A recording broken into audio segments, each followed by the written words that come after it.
ये साल खत्म होने वाला है, थोड़े टाइम बाद फाइनेंशियल ईयर भी खत्म होने वाला होगा एंड अब किसी भी टाइम आपका एचआर डिपार्टमेंट आपसे इन्वेस्टमेंट डॉक्यूमेंट या फिर टैक्स सेविंग डॉक्यूमेंट्स मांगना शुरू कर देगा। इस वीडियो में हम बात करेंगे हाउस रेंट अलाउंस की यानी कि एचआरए की एंड उससे रिलेटेड डिफरेंट एस्पेक्ट्स की। कहीं मत जाइए, चैनल को सब्सक्राइब कर लीजिए। सबसे पहले जानते हैं आपको एचआरए का बेनिफिट कब मिलेगा।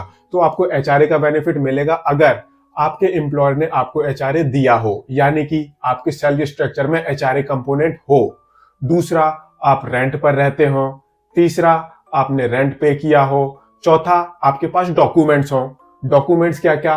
Rent agreement, rent receipt and आजकल काफी सारे एम्प्लॉयर ने बैंक स्टेटमेंट भी मांगना शुरू कर दिया है। वो वाले बैंक स्टेटमेंट जहां पर आपने जो रेंट ट्रांसफर किया हो उसकी एंट्रियां रिफ्लेक्ट कर रही हो। तो अगर आप ये चारों पॉइंट टिक करते हैं तो आपको एचआरए का बेनिफिट मिलेगा। अब क्वेश्चन आता है दैट आपको एचआरए का बेनिफिट लेना कैसे है। तो एचआरए का बेनिफिट क्लेम करने के लिए, एचआरए का बेनिफिट लेने के लिए आपके पास दो रास्ते हैं। एक है आपका एग्जिस्टिंग एम्प्लॉयर, आप अपने एम्प्लॉयर के थ्रू एचआरए का बेनिफिट ले सकते हैं।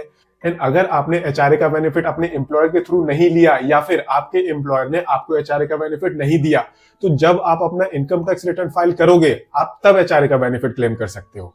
दोनों में डिफरेंस सिर्फ ये है, अगर आप एम्प्लॉयर के थ्रू एचआरए का बेनिफिट लेते हो तो जो आपकी सैलरी होती है वो आपको बढ़कर मिलती है। एंड अगर आप अपने एग्जिस्टिंग एम्प्लॉयर के थ्रू एचआरए का बेनिफिट नहीं लेते तो आपको सैलरी थोड़ी सी कम मिलती है, आपकी सैलरी से ज्यादा टैक्स डिडक्ट होता है।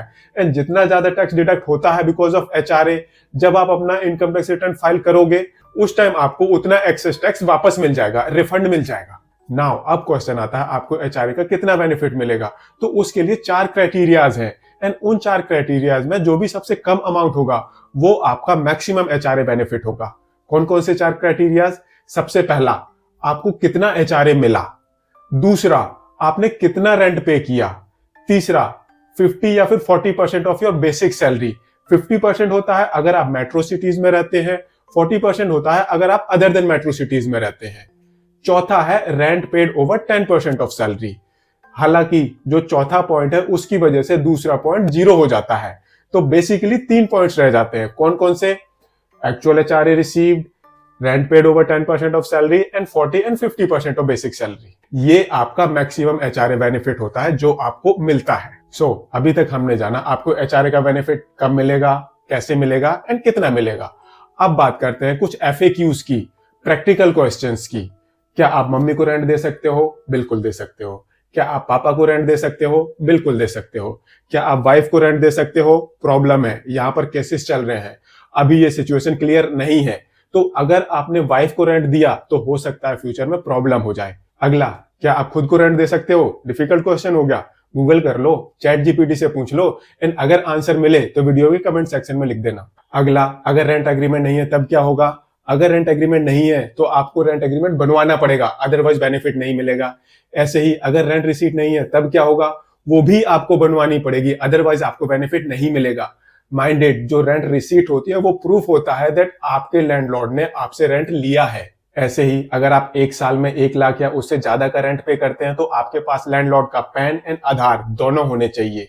एंड अगर आप मंथली रेंट 50,000 रुपए से ज्यादा पे करते हैं तो आपको लैंडलॉर्ड का टीडीएस काटना पड़ेगा, उसको जमा करके लैंडलॉर्ड को फॉर्म 16 भी देना पड़ेगा। ऐसे ही अगर आपका लैंडलॉर्ड एनआरआई है तो उस केस में 50,000 रुपए की लिमिट एप्लीकेबल नहीं होती। वहां पर आप जो भी रेंट दोगे आपको उस रेंट अमाउंट पर टीडीएस काटना पड़ेगा, उसको जमा करना पड़ेगा एंड लैंडलॉर्ड को फॉर्म 16 देना पड़ेगा।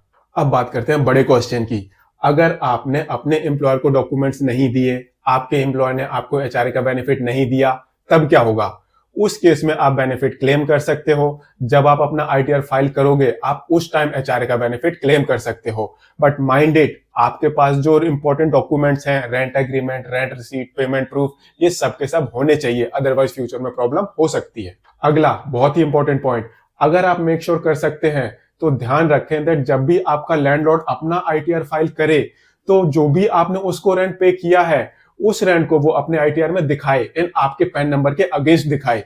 इससे आपकी लाइफ काफी इजी हो जाएगी एंड फ्यूचर में नोटिस आने के चांसेस वो 99.99% खत्म हो जाएंगे। Last but not the least, and ये सबसे इंपॉर्टेंट पॉइंट है आज की डेट का। अभी तक क्या होता था दैट काफी सारे एम्प्लॉयर्स आपको rent agreement and rent receipt के बेसिस पर एचआरए का बेनिफिट दे देते थे। बट पिछले 2-3 सालों में ऐसी कुछ डेवलपमेंट्स हुई है जिसकी वजह से जो अच्छे एम्प्लॉयर्स हैं उन्होंने अपने एम्प्लॉयज से bank statement as a proof of rent payment मांगनी शुरू कर दी है। आपका एम्प्लॉयर आपसे वो वाली बैंक स्टेटमेंट मांगेगा जहां पर आपने रेंट पेमेंट की एंट्री रिफ्लेक्ट करी हुई होगी।